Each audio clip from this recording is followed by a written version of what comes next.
Bos provinsi kemudian mendapatkan alokasi dengan sekolah-sekolah yang gagal melaporkan anggaran BOS secara rinci dan nasional sekolah. Prinsip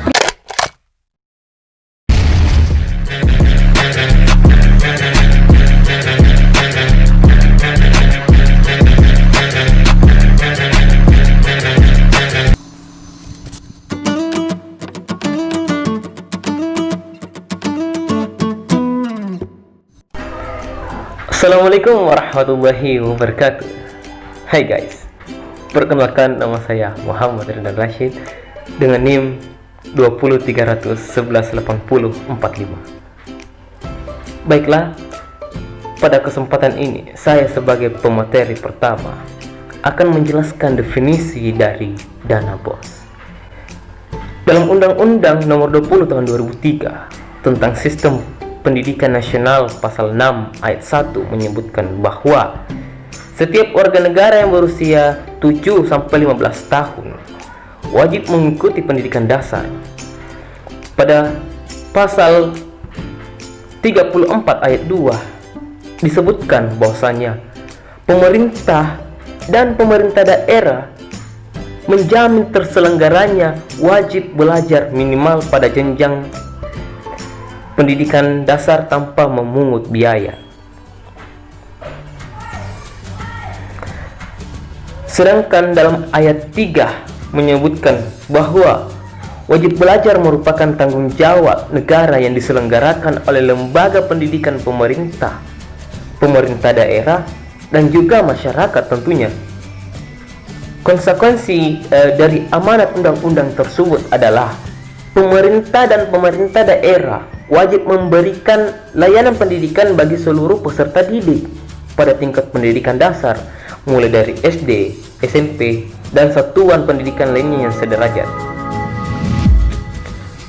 BOS atau Bantuan Operasional Sekolah menurut Mulyono adalah suatu program untuk membantu penyediaan pendanaan biaya operasional non-personalia sekolah.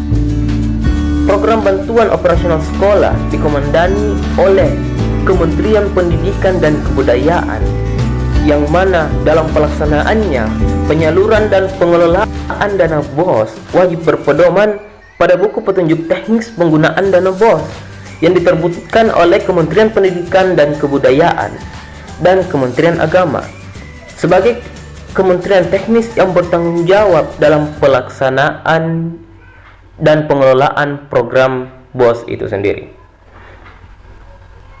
Dan menurut Yahya, ia mengatakan bahwasanya BOS atau Bantuan Operasional Sekolah adalah program pemerintah yang pada dasarnya untuk dijadikan sebagai penyedia pendanaan biaya operasi non-personalia bagi satuan pendidikan.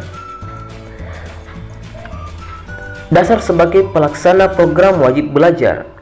Menurut Peraturan Pemerintah Nomor 48 Tahun 2008 tentang pendanaan pendidikan, biaya non-personalia adalah biaya untuk bahan atau peralatan pendidikan habis pakai dan biaya tak langsung berupa daya, air, jasa, telekomunikasi, pemeliharaan sapras, uang lembur, teleportasi, transportasi, konsumsi, pajak asuransi, dan sebagainya.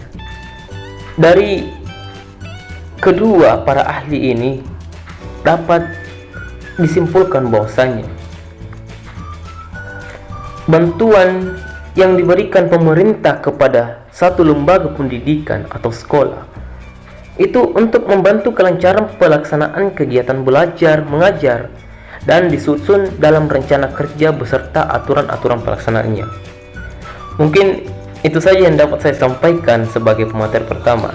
Baik, assalamualaikum Kemudian warahmatullahi akan dilanjutkan wabarakatuh. oleh Nama saya pemateri Nur Rahmawati, NIM 203118081. Saya akan melanjutkan dari materi sebelumnya, yakni Hukum Dasar Dana BOS. Kementerian Pendidikan dan Kebudayaan Republik Indonesia telah menerbitkan Peraturan Pendidikan dan Kebudayaan Nomor 8 Tahun 2020 tentang petunjuk teknis bantuan operasional sekolah reguler pada tanggal 6 Februari 2020 dengan tujuan membantu biaya operasional sekolah, meningkatkan aksesibilitas dan mutu pembelajaran peserta didik. Saya akan menguraikan pengertian bantuan operasional sekolah, prinsip-prinsip bantuan operasional sekolah, dan ruang lingkup bantuan operasional sekolah. Pengertian bantuan operasional sekolah reguler. Sebagaimana disebutkan dalam ketentuan pasal 1 angka 12 Peraturan Menteri Pendidikan dan Kebudayaan nomor 8 tahun 2020 tentang petunjuk teknis bantuan operasional sekolah reguler adalah program pemerintah pusat untuk menyediakan pendanaan operasional bagi sekolah yang bersumber dari dana alokasi khusus non-fisik. Selanjutnya, prinsip penggunaan dana bantuan operasional reguler.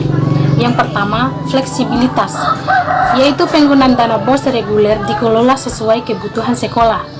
Yang kedua, efektivitas, yaitu penggunaan dana BOS reguler diupayakan dapat memberikan hasil, pengaruh, dan daya guna untuk mencapai tujuan pendidikan di sekolah.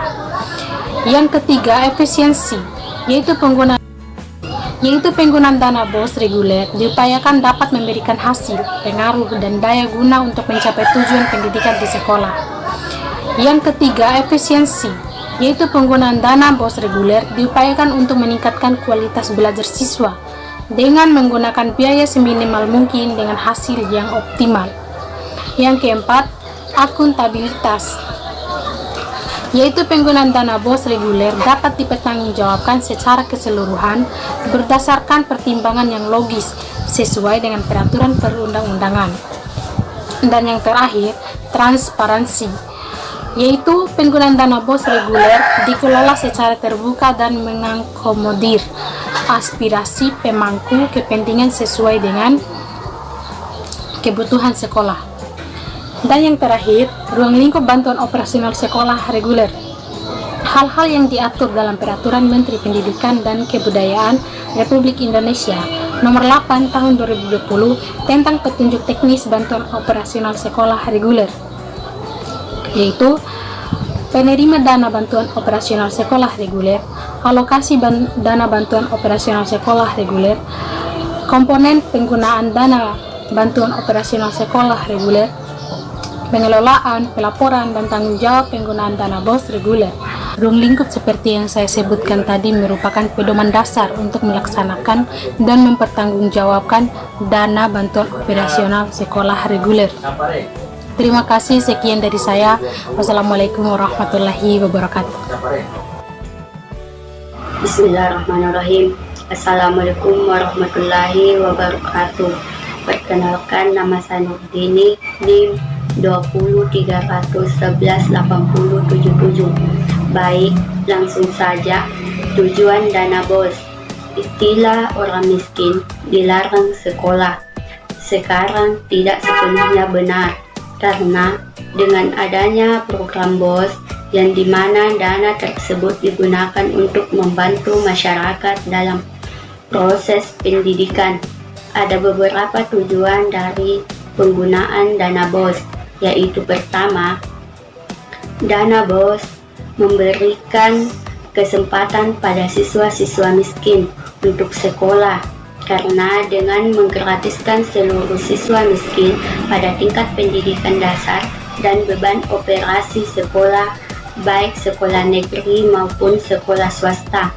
Kedua, siswa SD negeri dan SMP negeri dalam biaya operasi sekolah digratiskan. Ketiga, dana BOS bagi sekolah-sekolah swasta menjadi berkah tersendiri karena meringankan biaya operasional. Keempat, dana BOS membuat sekolah-sekolah dapat membenahi dirinya dalam hal sarana dan prasarana, yang terutama sekolah-sekolah yang ada di desa-desa dan sekolah swasta. Jika mengacu pada penjelasan di atas, maka dana BOS menjadi hal yang positif dalam perkembangan pendidikan nasional. Adapun tujuan dana BOS, secara umum BOS bertujuan untuk meringankan beban masyarakat terhadap pembiayaan pendidikan dalam rangka wajib belajar 9 tahun yang bermutu. Sedangkan secara khusus, BOS bertujuan untuk yaitu 1. Membebaskan pungutan bagi seluruh siswa SD, SMP terhadap biaya operasi sekolah, kecuali pada rintisan sekolah bertaraf internasional atau disingkat dari RSBI, atau sekolah bertaraf internasional atau disingkat SBI. 2. Membebaskan pungutan seluruh siswa miskin dari seluruh pungutan dalam bentuk apapun, baik di sekolah negeri maupun swasta. 3. Meringankan beban biaya operasi sekolah bagi siswa di sekolah swasta. 4. Sasaran program dan besar bantuan. Baiklah, itulah materi yang dapat saya sampaikan. Selanjutnya akan dilanjutkan oleh teman saya. Wassalamualaikum warahmatullahi wabarakatuh. Ya, bismillahirrahmanirrahim. Assalamualaikum warahmatullahi wabarakatuh. Perkenalkan, nama saya Idris Amiruddin dengan NIM 203118553. Ya, baik, di sini saya akan melanjutkan materi karena di sini saya sebagai pemateri keempat dengan materi potensi penyelewengan dana BOS dalam pembiayaan pendidikan. Ya, dengan adanya penyelewengan dana BOS, maka itu Kementerian Pendidikan dan Kebudayaan atau Kemendikbud akan semakin memperketat aturan pencairan dana BOS. Dengan sekolah-sekolah yang gagal melaporkan anggaran BOS secara rinci ke Kemendikbud selama 2 kali berturut-turut tidak akan mendapatkan lagi kucuran dana BOS. Karena bukan rahasia lagi bahwasanya sektor pendidikan sudah lama disinyalir menjadi salah satu lahan basah praktik korupsi di Indonesia. Dan juga Indonesia Corruption Watch juga menilai bahwasanya Dinas Pendidikan menjadi salah satu institusi paling korup di Indonesia, dan juga mencatat dalam sektor pendidikan modus korupsi paling dominan adalah penggelembungan harga atau pengadaan barang dan jasa. Di samping itu, pengerogotan ataupun penyunatan berbagai anggaran pendidikan, salah satunya ialah dana biaya prasekolah. Adanya kewajiban pihak sekolah untuk melaporkan anggaran BOS secara rinci ke Kemendikbud masih belum sepenuhnya menjamin bahwasanya dana BOS itu aman dari praktik-praktik korupsi jika tanpa dibarengi dengan upaya-upaya lainnya. Semisal transparan dan pengawasan dari masyarakat, laporan bisa saja dimanipulasi, artinya bahwa potensi penyelewengan dana BOS masih tetap ada. Oleh sebab itu, transparansi penggunaan BOS juga perlu dikedepankan. Dengan lebih mudah mengawasi penggunaan dana BOS, maka pihak sekolah perlu terbuka. Pihak sekolah wajib memberikan laporan penggunaan dana BOS mereka terima kepada pihak orang tua. Sebagai rincian bahwasanya penggunaan dana BOS oleh pihak sekolah dipublikasikan pula secara online lewat situs sekolah yang bersangkutan agar publik luas juga dapat mengetahui penggunaan secara rinci biaya per sekolah itu.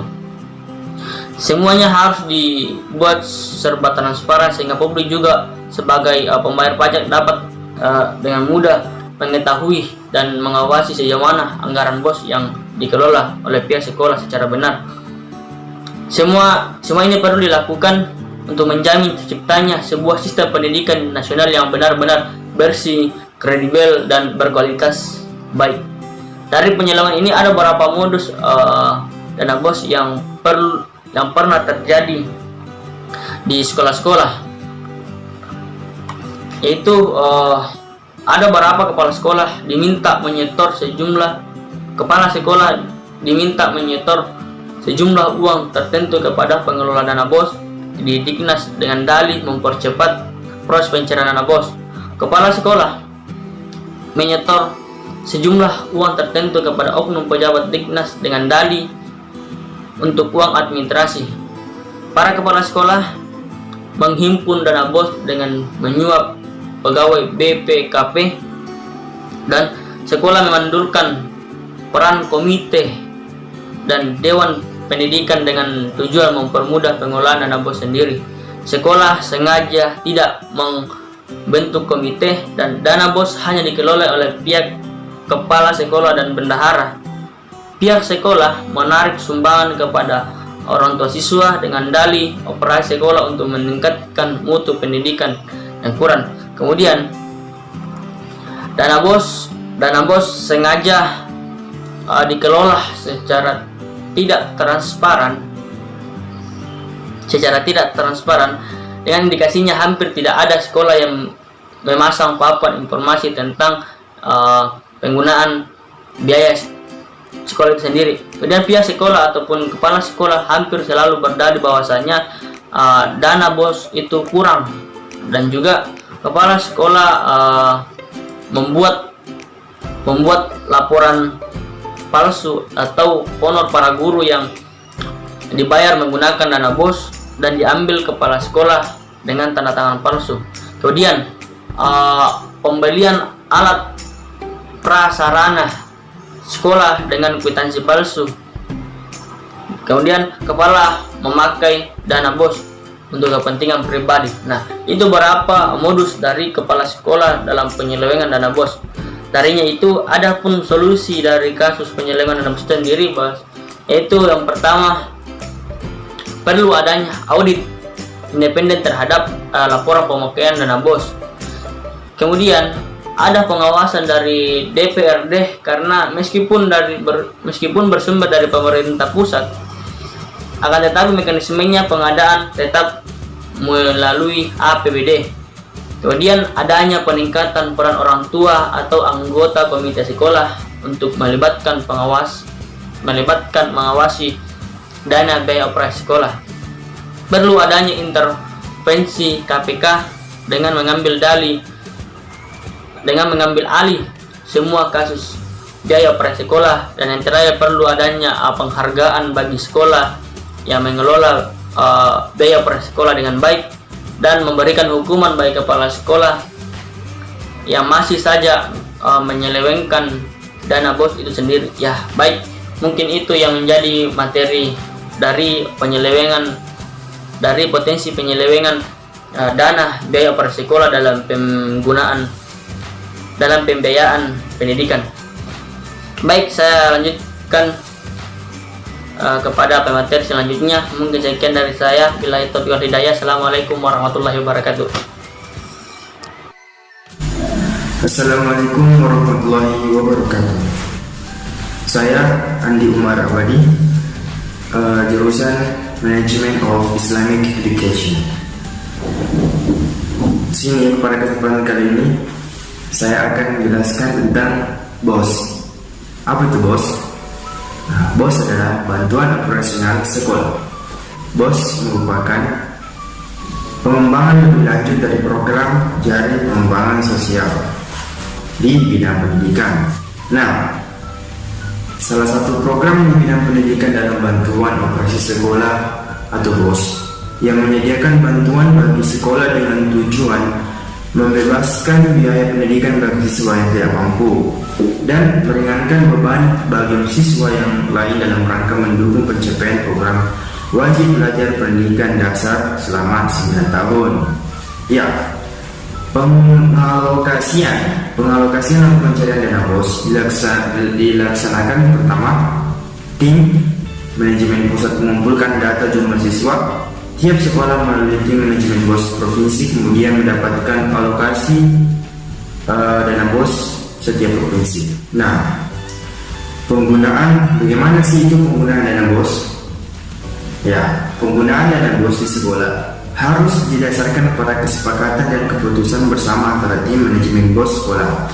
Penggunaan dana BOS di sekolah harus didasarkan pada kesepakatan dan keputusan bersama antara tim manajemen BOS sekolah, dewan guru, dan komite sekolah yang harus didaftar sebagai salah satu sumber penerimaan dalam RKAS atau RAPBS.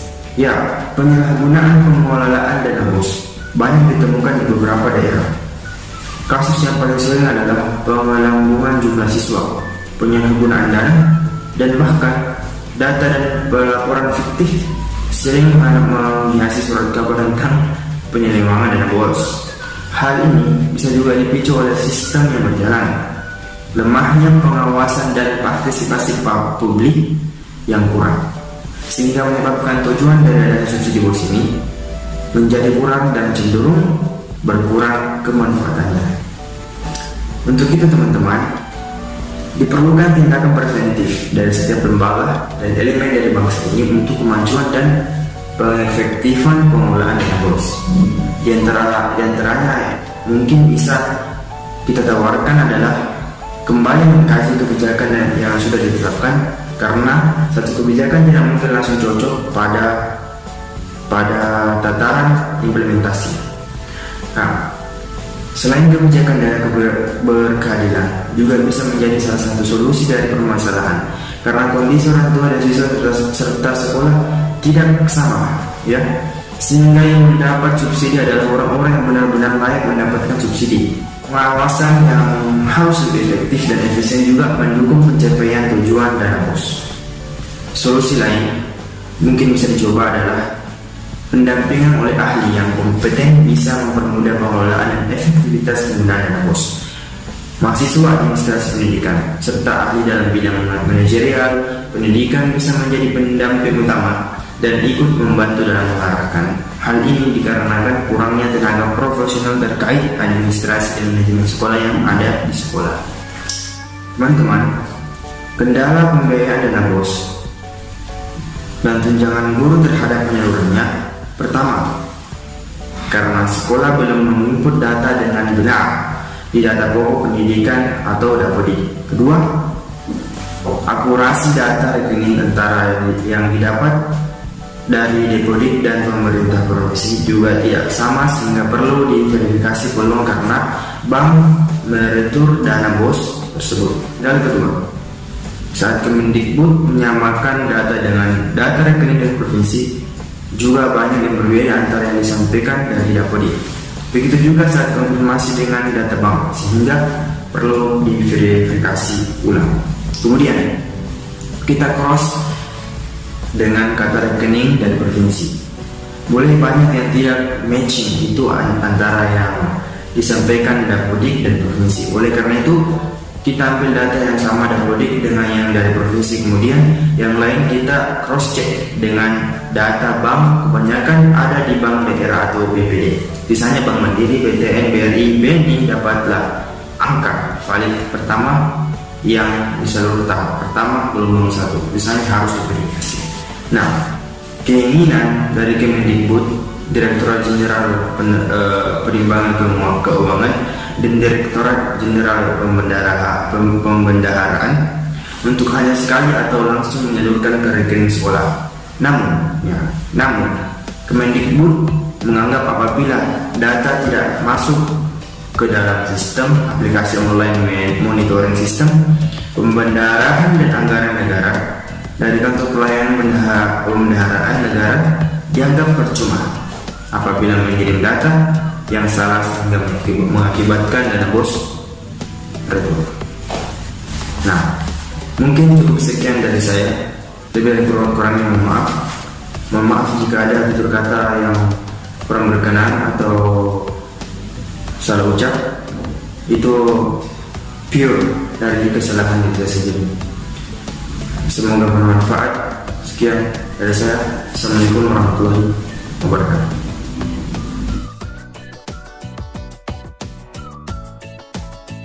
Assalamualaikum warahmatullahi wabarakatuh. Perkenalkan, nama saya Astriani Nurul Afifah, NIM 203118073. Baik, saya akan melanjutkan materi dari teman saya. Saya sebagai pemateri ke-6 atau yang terakhir, pembahasannya yaitu fungsi komite sekolah dalam pengawasan dana BOS. Sebelum kita masuk kepada fungsi komite dalam pengawasan dana BOS, kita dulu harus tahu apa itu komite sekolah. Nah, komite sekolah merupakan salah satu badan yang berfungsi sebagai forum resmi untuk mengakomodasikan dan membahas hal-hal yang menyangkut kepentingan kelembagaan sekolah. Jadi, fungsi komite sekolah dalam pengawasan dana BOS melalui beberapa tahap. Yang pertama, penyusunan RKM, Rencana Kerja Anggaran Madrasah, yang terdiri dari rincian sumber dana madrasah dan tingkat kebutuhan madrasah. Yang kedua, pengembangan RKAM yang dilakukan komite madrasah yang bertujuan untuk mengukur seberapa besar dana yang diakulasikan berdasarkan tingkat kebutuhan madrasah, pengakulasian dana BOS dan pelaporan dana BOS yang meliputi laporan penerimaan dana berdasarkan jumlah siswa-siswi, jumlah data yang dikelola madrasah, dan catatan penggunaan dana. Kinerja komite madrasah dalam memberikan kontrol terkait penyaluran dana BOS sudah berupaya mengacu pada Kemendiknas nomor 044 tahun 2002 dan buku petunjuk teknis BOS, yaitu dengan memberikan kesempatan pada masyarakat atau wali murid untuk memberikan ide serta aspirasinya. Sebagai badan pengontrol, komite madrasah menjalankan perannya sebagai pengawas, pengendali, dan pemeriksa. Hal tersebut bertujuan untuk membentuk transparansi dengan masyarakat. Komite madrasah masih mengalami beberapa hambatan dalam menjalankan perannya, yaitu yang pertama, masih minimnya pemahaman masyarakat mengenai program dana BOS. Yang kedua, kurangnya komunikasi dengan pengurus komite madrasah. Hal tersebut terjadi karena terbentur kesibukan dari masing-masing pengurus komite. Lebih dan kurangnya mohon dimaafkan. Wabillahi taufiq wal hidayah. Wassalamualaikum warahmatullahi wabarakatuh.